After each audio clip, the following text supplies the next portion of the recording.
My husband hid his mistress from me for 5 years. She texted me, "Your husband and I have a child together." He chose me, I said nothing, just typed one word. An hour later, when she opened the door, she saw, "Good day, dear listeners. It's Diana again. I'm glad you're here with me. Please subscribe to my channel and like this video. And also let me know in the comments which city you're listening from. That way I can see how far my story has traveled. People always say you never truly know someone until you lose them. I used to think that was a cliche, the kind of thing people stitched onto decorative pillows and sold at farmers markets.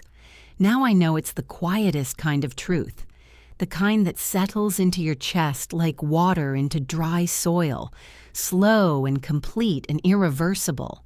My name is Claire Harmon. For 11 years, I was a wife. For 5 of those 11 years, I was also a fool. Not the loud, obvious kind. Not the woman who ignores lipstick on a collar or perfume that isn't hers. I was a careful fool, an educated one. The kind who notices every detail and explains each one away with practiced, loving logic. Daniel and I met in Boston at a conference on sustainable urban development. He was presenting a proposal for mixed-use residential housing in low-income neighborhoods. I was covering the conference for an architecture trade publication where I worked as a senior editor. He was brilliant. He was magnetic. He had that specific quality that certain men possess, the ability to make you feel, when he looked at you, that the rest of the room had simply ceased to exist. We were married 18 months later in a ceremony in upstate New York, surrounded by oak trees and people who loved us. For the first 6 years, I believed in our life completely.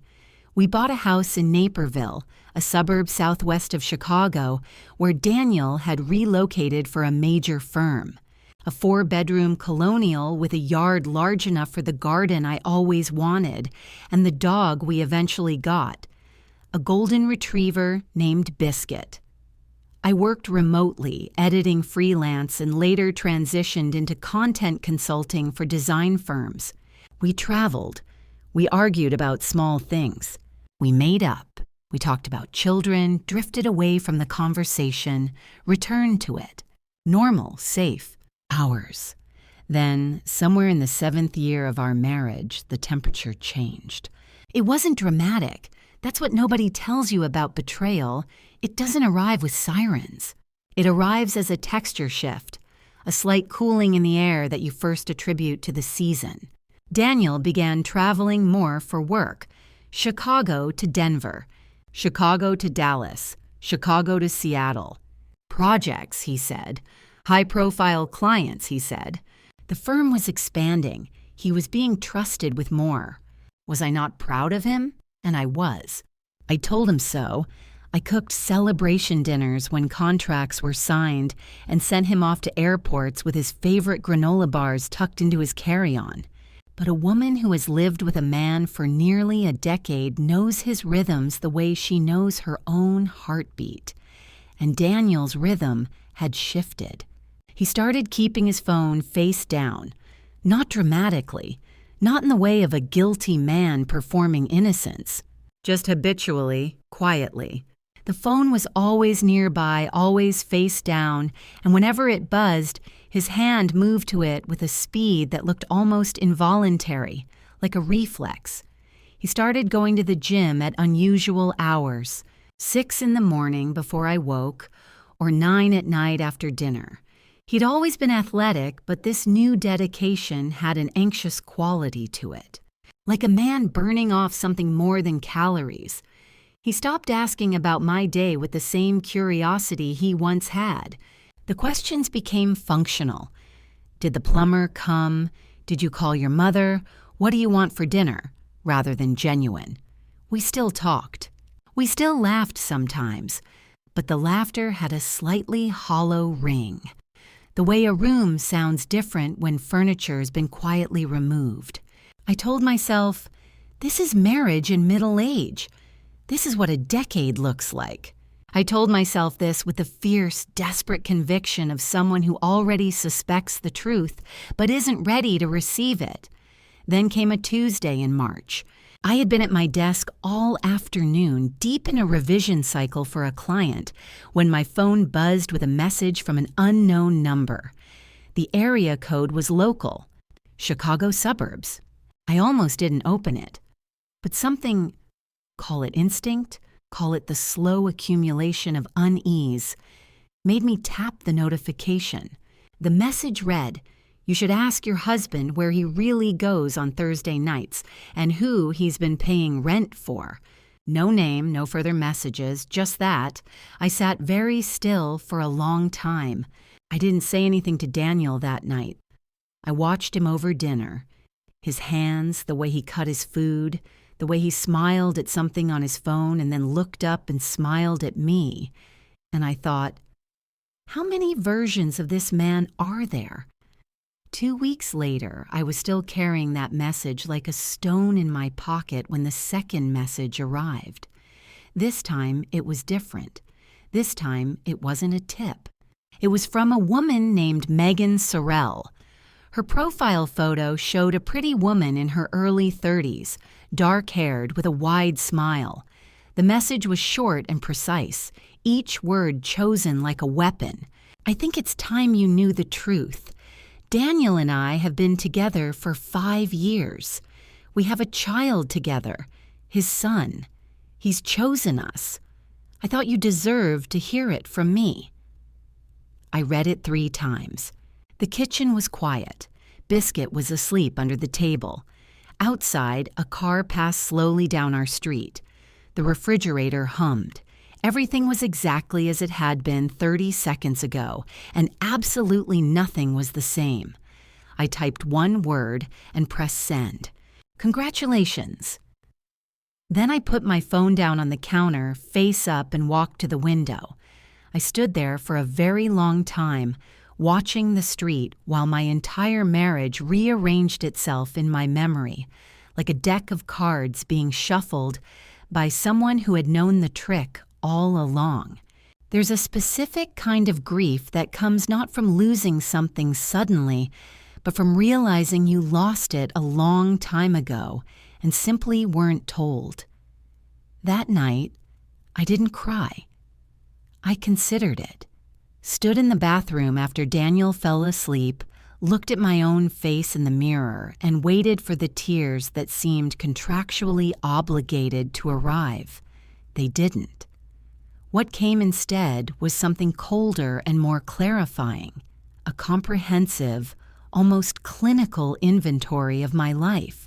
11 years of marriage, a house with a mortgage we both signed, joint accounts holding the savings from over a decade of dual incomes, a retirement fund I had contributed to faithfully, a car registered in both our names, health insurance through Daniel's firm, and woven through all of it, like a thread that couldn't be pulled without unraveling everything. 5 years of systematic deception. 5 years. Our son would have been 3 years old if we'd had him when we first discussed it seriously. That thought arrived without warning and hit somewhere deep, somewhere I hadn't armored yet. I did not sleep that night. I lay beside Daniel, beside this stranger who breathed and shifted and existed in complete unconscious peace. And I worked through numbers in my head.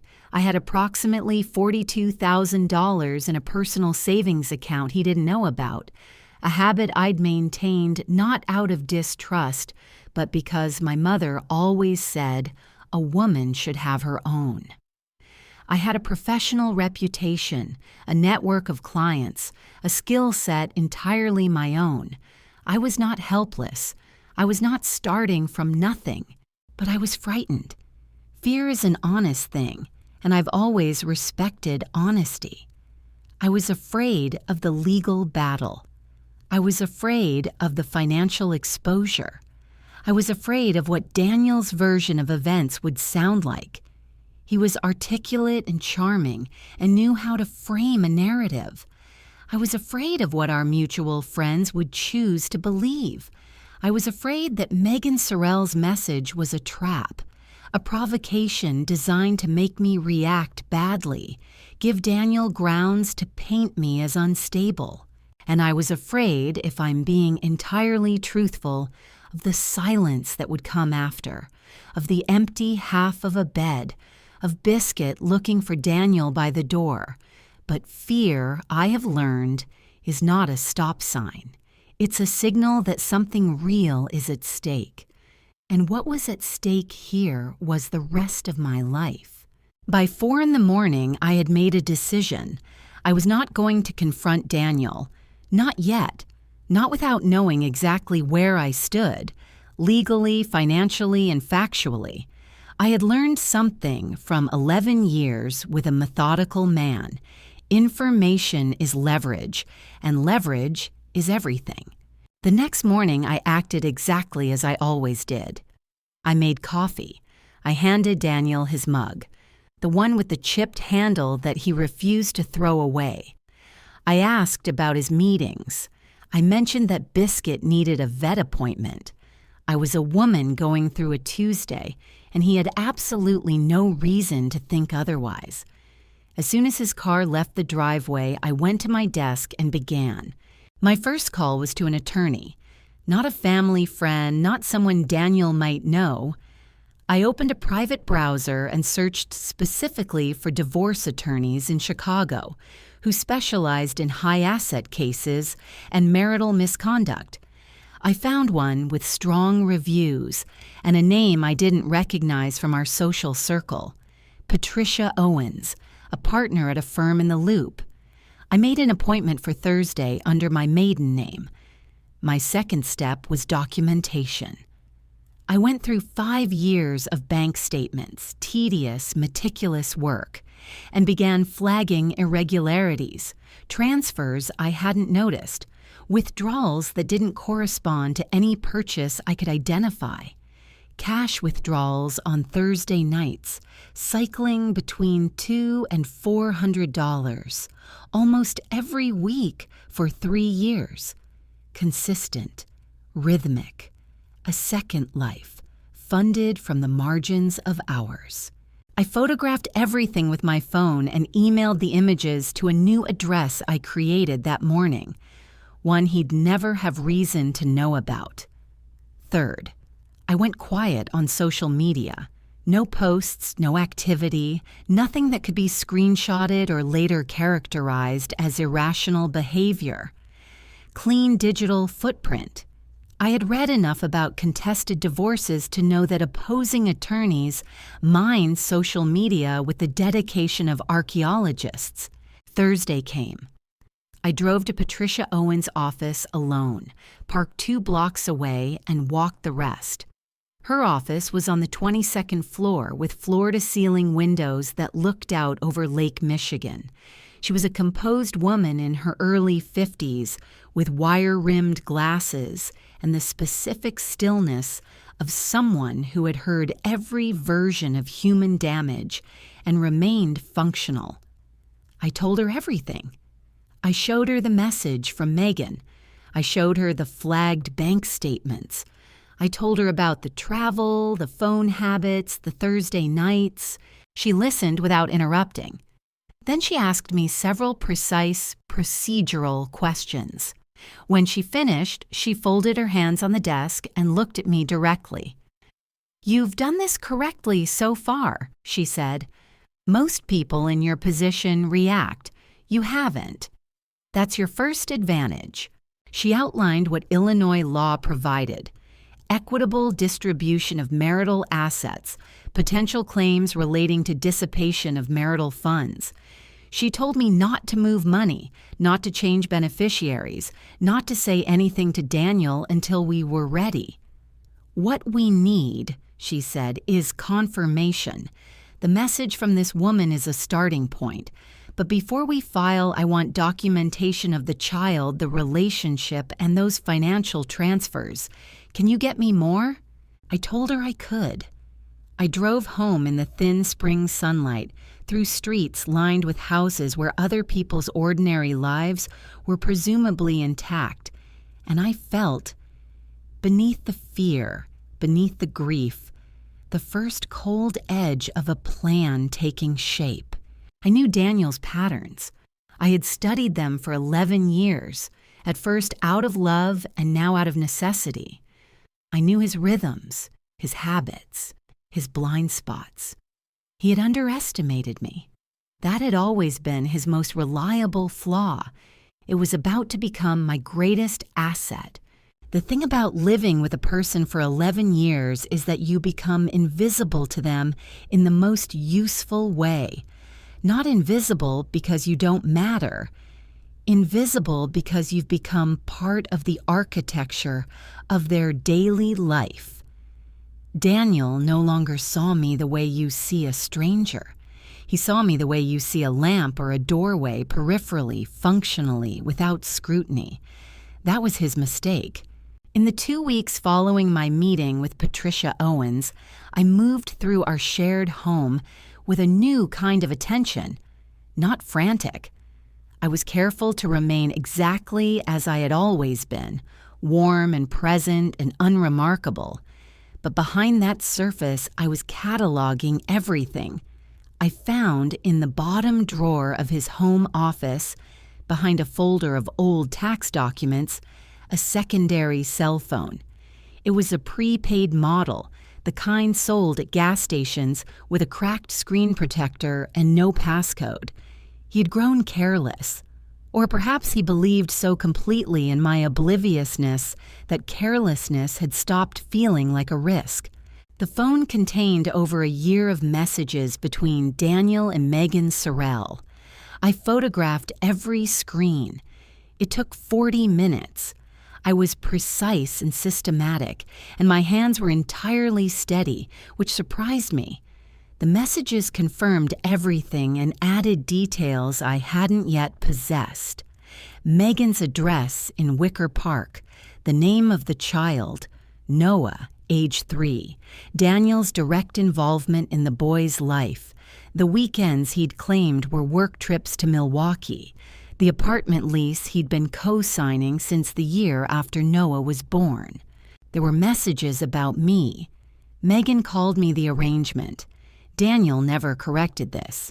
He wrote things that I read once and then made myself move past because I understood that indulging in that particular pain would cloud the clarity I needed to function. I was not here to feel. I was here to build a case.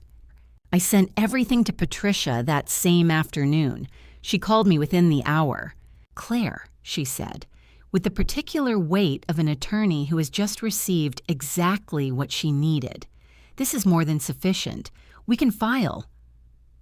But I asked her to wait one more week, not out of hesitation. I want to be clear about that. I waited because I needed one additional piece, and I knew how to get it. Daniel had a standing Thursday appointment. The bank records showed cash withdrawals every Thursday without exception. I had never questioned his Thursday absences. He'd always framed them as client dinners.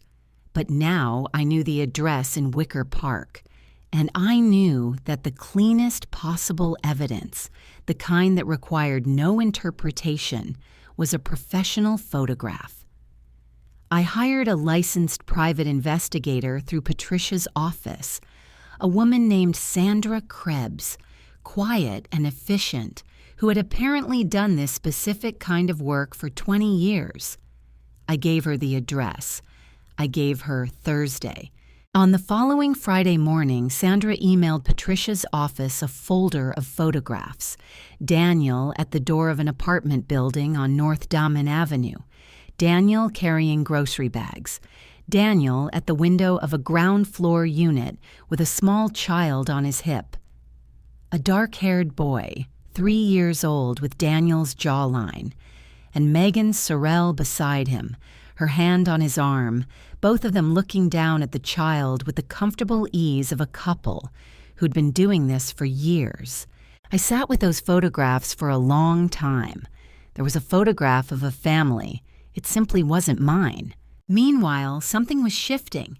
I could feel it in the house without being able to identify a precise cause. Daniel had become slightly more attentive in the past 10 days. Small gestures, questions about my work, a suggestion that we should book a weekend trip.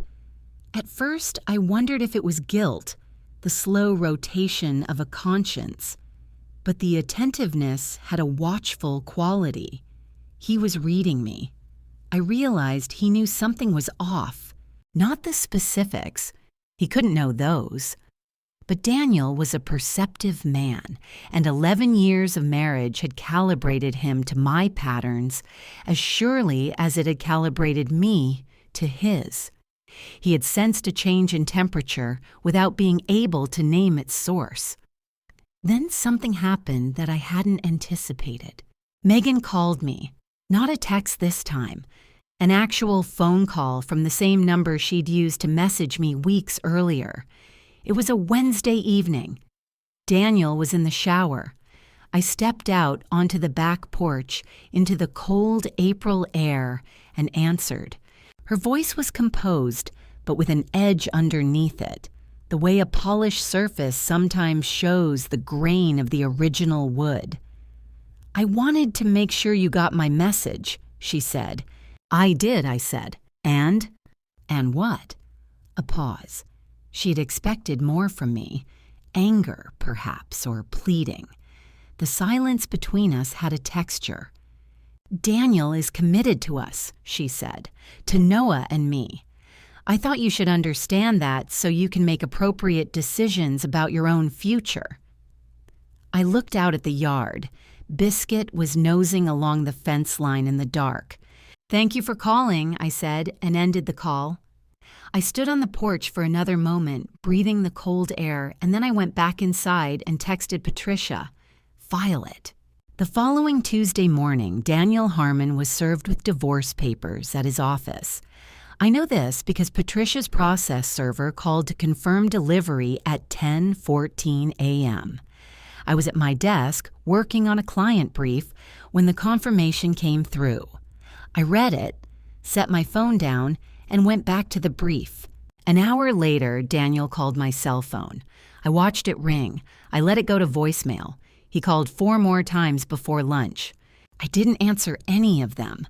Whatever he was feeling in those hours, shock, panic, the violent collision of his 2 lives suddenly made legal and official. That was his to carry now. I had carried enough. Patricia had warned me that the period immediately following service was often the most volatile. "People panic," she told me during our call that Tuesday afternoon, "and panicked people make bad decisions. Whatever happens in the next 72 hours, don't engage directly. Let me handle communication." I agreed. I was calm in a way that felt earned rather than performed.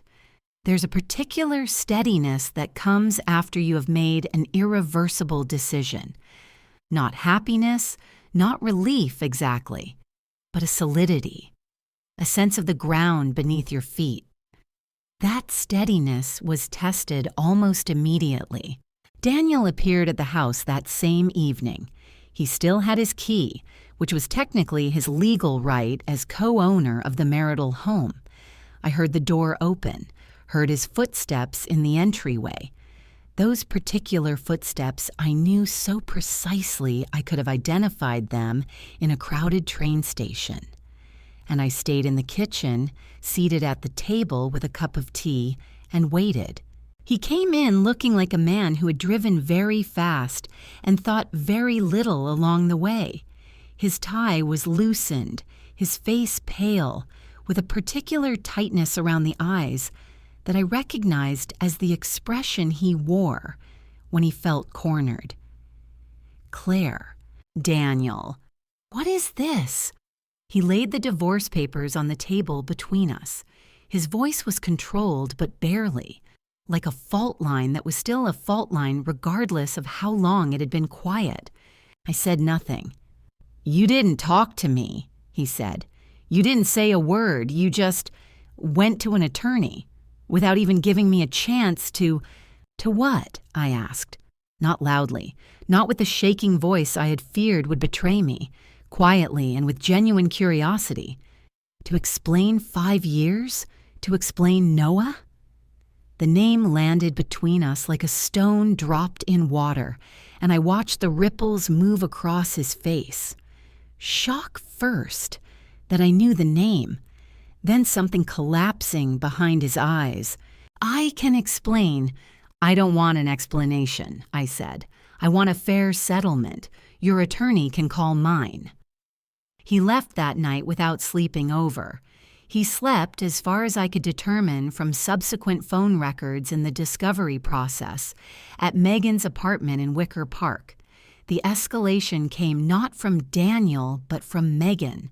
I had underestimated her ambition, which was my only miscalculation. I had understood her as an accomplice to a betrayal, which she was. What I had not fully accounted for was that she had spent 5 years building a specific future in her mind, and that future required me to dissolve cleanly and without resistance. On Friday of that same week, I was in the parking lot of a Whole Foods in Naperville when a car pulled alongside mine. Megan Sorrell stepped out. She was smaller in person than her photographs suggested. She was well-dressed and composed, and if you didn't know the context, you might have read her expression as concern. "I think we should talk," she said, woman to woman. I should note that my phone was recording. Sandra Krebs had suggested this precaution at the start of the week, and Patricia had confirmed it was legal under Illinois law for one-party consent. I had made a habit of it. "Go ahead," I said. "Daniel is Noah's father," she said. "Whatever happens between you and Daniel legally, Noah's life should not be disrupted. I need you to understand that if you pursue an aggressive settlement, it affects a 3-year-old child." "Then Daniel should have thought about that 3 years ago," I said. Her composure slipped. "Just slightly, just at the edges. You need to be realistic about what you're going to get from this. Daniel's attorney is very good. You're not going to walk away with what you think you will. I'll let the courts decide that." "I'm asking you," she said, and now the edge was fully audible, "to not make this ugly, for everyone's sake." "I didn't make it anything," I said. "I'm simply responding to what was already there." She held eye contact for a moment, then got back in her car and left. I sent the recording to Patricia within the hour. She called back 15 minutes later, and even through her professional composure, I could hear something that sounded like satisfaction. "That," she said, "is going to be very useful." The following week, Daniel's attorney, a man named Gerald Fitch, who had a reputation for aggressive negotiation, sent a letter suggesting that my knowledge of the affair constituted a basis for questioning the timeline of marital breakdown and therefore complicating asset claims. It was a legal sleight of hand, and Patricia dismissed it in a return letter of 12 crisp paragraphs. Then came the call I had least expected. Daniel's mother, Frances, reached out. A woman I had loved genuinely, who'd given me a copy of her grandmother's recipe book at our wedding and told me she'd always wanted a daughter. She called my cell on a Thursday afternoon. "Claire, I want you to know I'm not calling on Daniel's behalf," she said immediately. "I'm calling because I think you deserve to hear from someone who loves you." And then she said, "I didn't know about any of it, and I'm so sorry." I sat in my car in the driveway and cried for the first time since this had begun. Not for Daniel, for Frances, for the family I had believed I'd married into. After that, I gave myself 4 days. I drove to Michigan, to a small inn on the shore of Lake Michigan that I had discovered years ago at a writing conference. I told no one where I was going except Patricia. I left Biscuit with a neighbor. I turned my phone to airplane mode for most of each day. I walked along the lakeshore in the mornings when the water was the color of slate and the beach was empty. I read. I slept more than I had in months. I ate at a diner each evening where no one knew my name or my story. I wasn't running. I was rebuilding something that prolonged battles deplete without you noticing. The particular inner quiet that allows you to think precisely, act with intention, and refuse to be moved by anyone else's panic or manipulation. I returned to Naperville on a Sunday evening, settled and entirely ready for whatever came next. The days after I returned from Michigan had a particular quality: quiet on the surface, dense underneath. Daniel had made 2 attempts to reach me during my absence through channels other than his attorney, both of which I'd forwarded to Patricia as protocol violations. He had also, according to a mutual friend named Joanna, been making careful appearances at social gatherings, the kind of appearances a person makes when they're managing a narrative. Joanna told me this not as gossip, but as a warning, in the careful tone of a woman who has chosen a side and wants you to know it. "He told the Andersons that you'd been distant for years," she said over coffee the week I came back. "He's framing it as a mutual drift." I listened to this without surprise and without visible reaction. I had expected it. In a contested divorce, the story told in social spaces runs parallel to the one told in courtrooms, and both matter. Daniel understood this as well as I did, perhaps better, because he'd had 5 years of practice constructing an alternative version of reality and presenting it convincingly. "Let him frame what he likes," I said to Joanna. "The financial records don't drift." She smiled the smile of a woman who finds competence genuinely moving. It was around this same time that Megan made her second approach. This one was more sophisticated than the parking lot confrontation, which told me she'd been advised, either by Daniel's attorney or by someone close to her, to alter her strategy. She sent me an email this time, measured in tone, which acknowledged that the situation had become unnecessarily adversarial and expressed a desire to speak as adults outside of the legal process, purely for the sake of clarity and closure. It was a well-written email, thoughtful even. If I hadn't known the context, the recording from the parking lot, the messages from the secondary phone, the years of choreographed deception, I might have found it almost reasonable. I read it twice, forwarded it to Patricia, and did not reply. What was she actually offering? Consider it practically. Megan's ideal outcome was Daniel, the apartment in Wicker Park, child support, and my complete legally clean exit from the picture. Any conversation she initiated outside of the legal process was designed to accelerate that outcome by influencing me, through guilt about Noah, through the implicit suggestion that fighting was beneath me, or through fear of what a prolonged battle would cost emotionally and financially. I had already done the emotional accounting. I knew what this would cost. I had chosen to pay it. What I had not chosen was to be managed. Patricia and I spoke twice that week about the progress of discovery. Daniel's financial disclosures had arrived and were, as Patricia noted with dry precision, creative. Several assets had been characterized in ways that required closer examination. The apartment lease he'd co-signed in Wicker Park was particularly interesting territory. Marital funds, his attorney argued, had not been used. Patricia disagreed comprehensively. There were also 2 consulting invoices paid to a company that did not appear to have a functioning website or verifiable clients. "He moved money," Patricia said simply. "Not brilliantly, but he moved it. We're going to find it." I believed her. In those weeks, I made deliberate choices about how I spent my social energy. I was careful about this, not from calculation, but from self-knowledge. I understood that the wrong conversations, even with well-meaning people, would drain what I needed to keep intact. I told my closest friend from college, a woman named Diane who lived in Philadelphia, everything.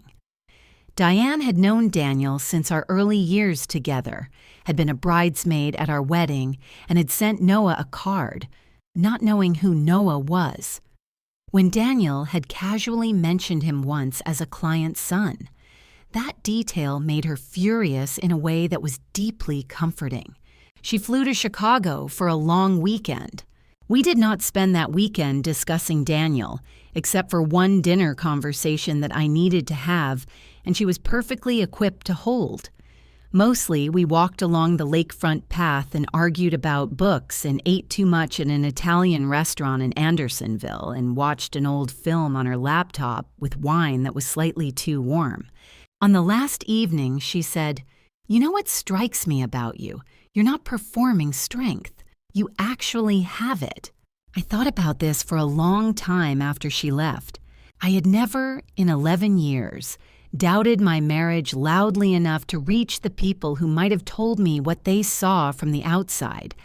I had been a private person, and private people sometimes mistake silence for stability.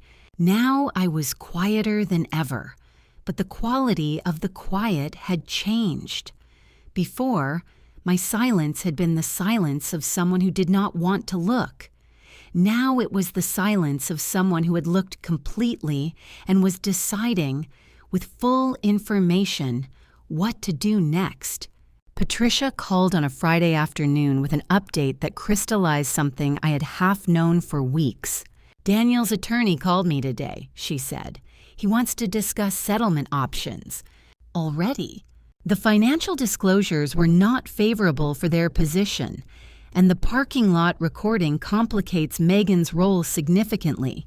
It suggests coordinated pressure on you as the opposing party, which is not a great look for anyone adjacent to Daniel's case. I said, "What do we want?" She said, "I'll tell you what you're entitled to. Then you tell me what you want." She outlined the numbers. The marital home, valued at approximately $740,000, with $280,000 remaining on the mortgage. The joint investment portfolio, half of his pension contributions made during the marriage. A share of the dissipated funds. Those cash withdrawals, the apartment contributions, amounts redirected away from marital assets. Potentially alimony depending on duration and earnings differential. I listened to all of it. Then I said, everything we're entitled to. No reductions for comfort.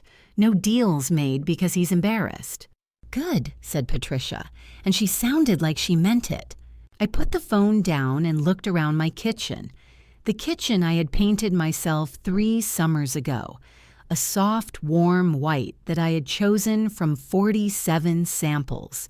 The table where I had eaten 10,000 meals and had 10,000 ordinary conversations and been, for years, entirely happy. I thought, was I happy, or did I believe I was? The honest answer was, both. And that was the hardest part. The years had been real. The happiness had been real. Daniel's deception did not retroactively hollow out every good moment, but it reframed them all, permanently. I would carry both versions for the rest of my life. What I refused to carry was the aftermath of his choices, as though they were mine.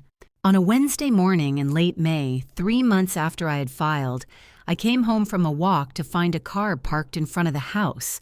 Not Daniel's car, a rental, silver, anonymous. And on my front porch, seated with the composed ease of someone who had decided to claim space that wasn't theirs, was Megan Sorrell. She was alone. She was dressed carefully. Not formally, but in a way that communicated effort. She had Noah with her. The boy was sitting beside her on the porch step, eating a cracker, looking with mild interest at Biscuit, who was regarding him from my side with a wagging tail and the fundamental democratic goodwill of golden retrievers. I stopped at the edge of the walkway. The choice in that moment was visible to both of us. I could go inside without speaking. I could call the police, technically. She was on private property without invitation, though the legal threshold for trespass in a non-threatening situation is a complicated thing. Or I could engage. I looked at the child first.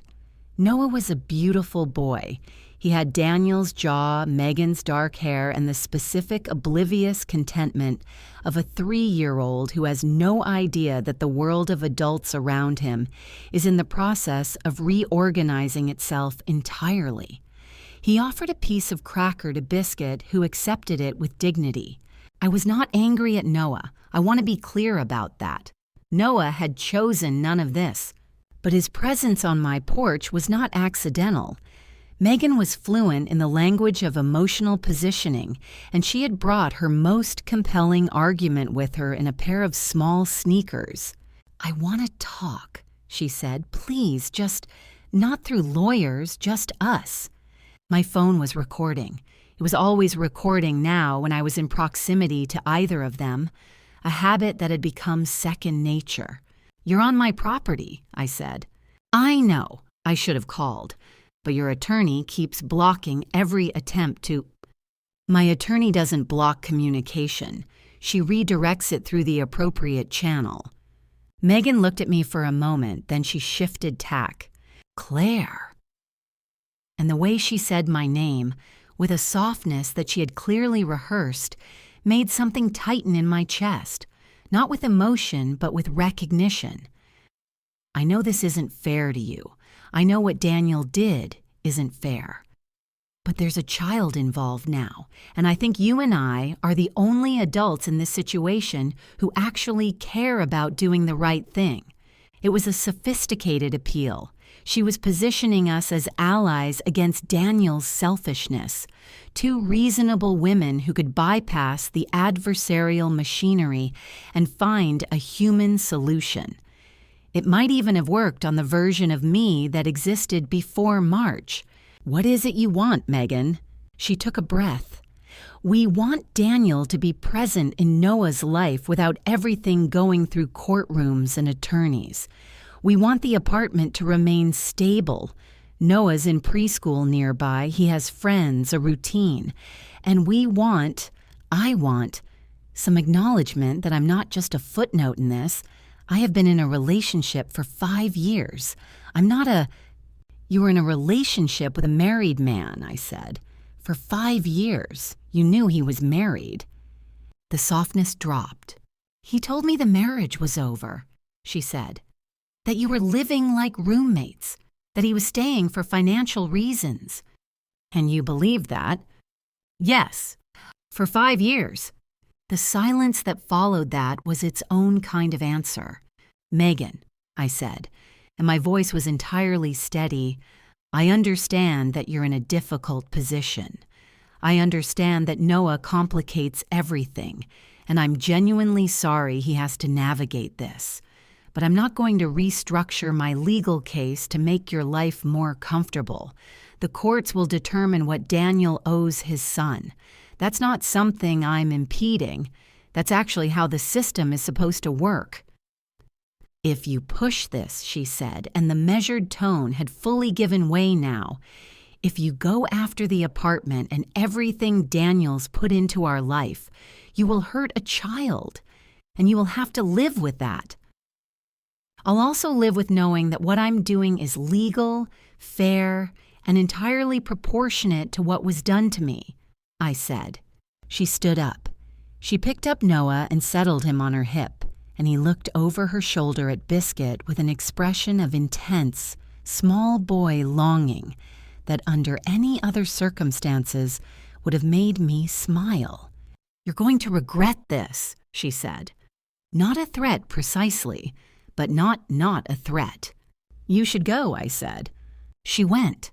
I stood on the porch after her car disappeared around the corner, and I will be honest, I was afraid.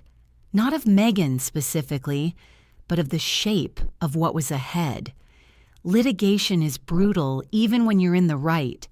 It is expensive and slow, and it requires you to revisit the worst material of your life repeatedly, in documented form, under fluorescent lighting. I was afraid of how long this would take, afraid of the moments I couldn't predict, but I noticed something about the fear. It was clean. It didn't make me want to run or capitulate or pick up the phone and call Patricia to tell her to soften our position. It made me want to finish what I'd started. I went inside, texted Patricia the recording timestamp, and made myself lunch.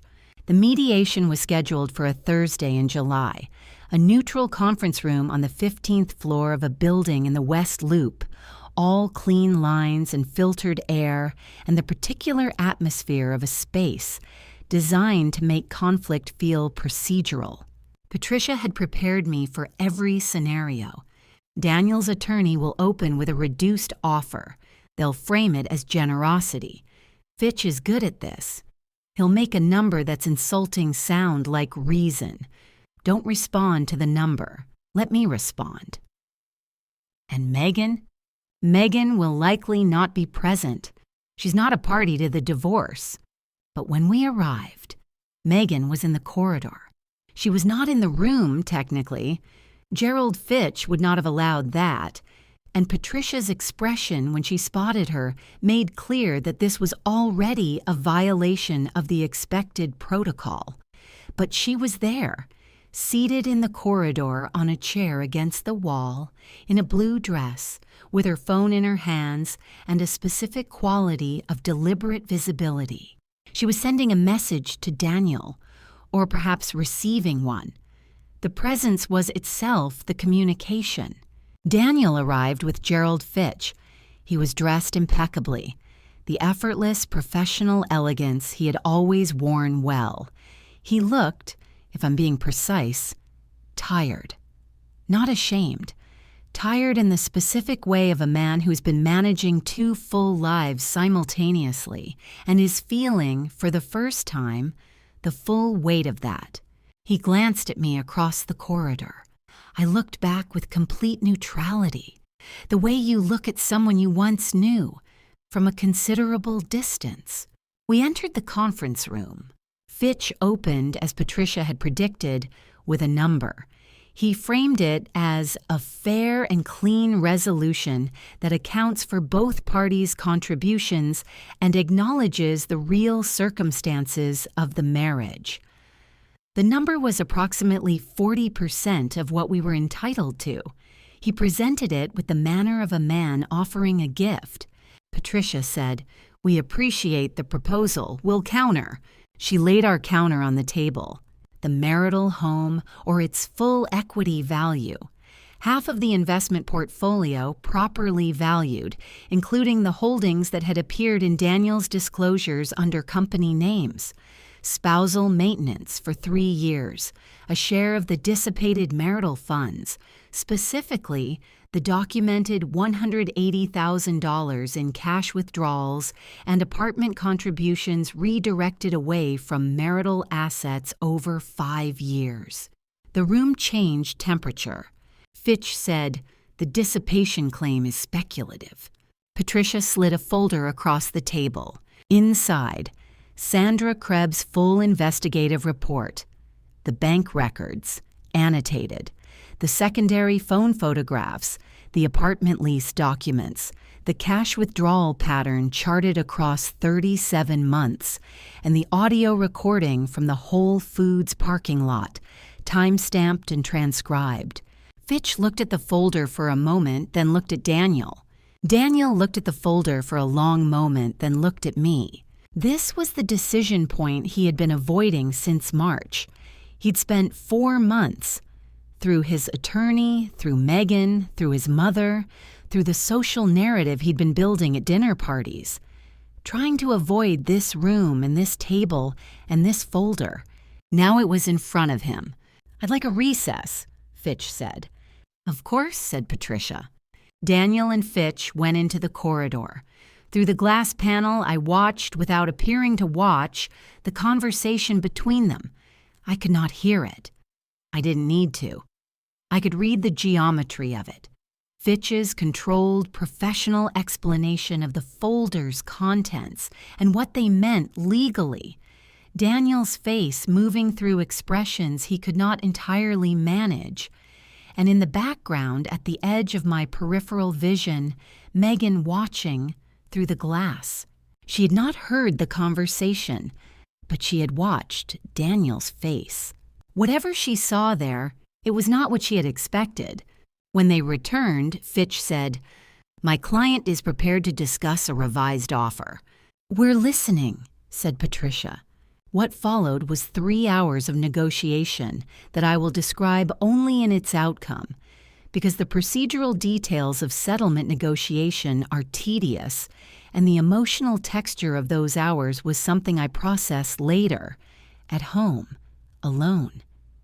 In the moment, I was entirely present, but not in my body. I was in the room the way a well-prepared argument is in a room, structured, calm, and immovable. At one point, Daniel spoke directly to me, interrupting his own attorney. "Claire," he said, "I need you to know." "Daniel," Fitch said, putting a hand briefly on his arm. Daniel stopped. He sat back. His face did something complicated that I didn't spend time analyzing. I thought, whatever you need me to know, it's 11 years too late for the conversation you want to have.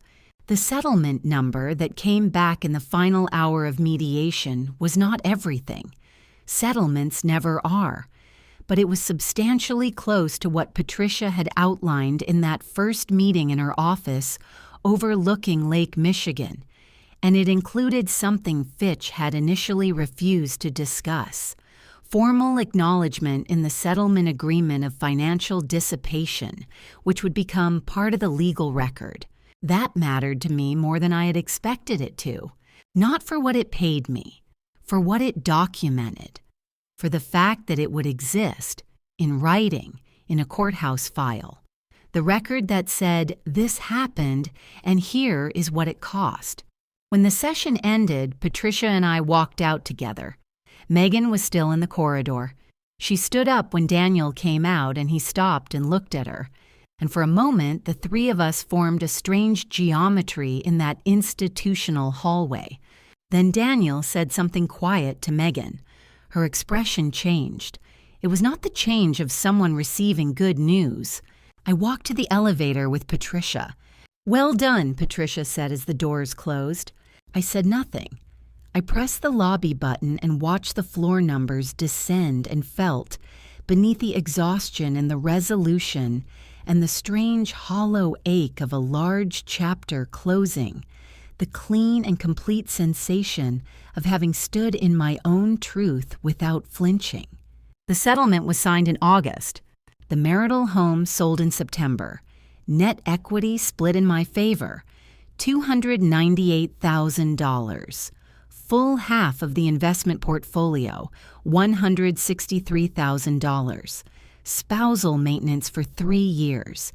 The dissipation claim, $180,000, redirected from marital finances over 5 years, resolved in a lump sum of $127,000.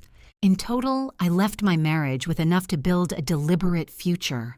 Daniel remained obligated to support Noah, which I never sought to interfere with. But fatherhood's financial obligations, combined with the settlement and attorney's fees, restructured his life substantially. He left the firm that fall. The timing relative to the case's visibility in Chicago professional circles spoke for itself. Patricia had filed a separate civil claim against Megan for intentional interference with marital relations, supported by the parking lot recording, her email requesting off-the-record communication, and documented coordinated pressure on me as the opposing party. The award wasn't large, but it put Megan's name on a civil record alongside the words interference and marital estate. Her River North employer received the news quietly, then had a conversation about fit. She was gone by November. Daniel's settlement documentation was public record. People in Chicago architecture talk. What had been privately known as a complicated situation became publicly documented dissipation and a civil interference claim against his partner. He tried to manage the narrative. It worked less well than he'd hoped. The Wicker Park apartment couldn't be sustained. They moved. Noah changed preschools. Frances called in October. "I love him," she said, "but I raised him better, and I told him so." Patricia poured 2 small glasses of something amber at our final meeting. "You didn't panic," she said. I thought about it. Everyone does. The ones who don't panic are the ones who decide not to. I drove home through streets turning yellow, late summer light making Chicago look like a painting, and I went to the apartment in Evanston. 2nd floor, hardwood floors, tall windows, where Biscuit was waiting by the door. I sat with him for a long time. Then I made dinner. By the following spring, I had built a life I could describe without qualification as my own. The Evanston apartment held only things chosen solely by me. The art on the walls was from galleries I'd visited alone, prints I'd admired for years but never bought because they hadn't seemed like our taste. Turns out they were mine all along. Professionally, I took on contracts I'd previously hesitated over. Larger, better compensated. I said yes to a mentorship program I'd been postponing for years. With only my own life to manage, there was simply more room. In September, I went to Portugal alone. Lisbon, then south to the Alentejo. Solitude, when chosen rather than imposed, has a completely different texture. I came back lighter. Diane came for Thanksgiving. We cooked too much, ate by the tall windows while the first snow fell. Frances sent a card. I kept it. Daniel and Megan didn't survive the aftermath. The life they'd built in secret collapsed under ordinary pressures. Rent, professional reputation, co-parenting schedules. He moved to Lakeview alone. She changed jobs twice, quietly recalibrating. I felt no satisfaction, only the neutral acknowledgement that choices carry weight, and weight distributes itself eventually. In March, exactly 1 year after her message, I had dinner with a man named Marcus. We walked the lakefront on a cold, bright Sunday morning that felt, against all probability, like a beginning. I didn't rush it. I had learned that rushing is what you do when you're afraid something won't stay. I was no longer that woman.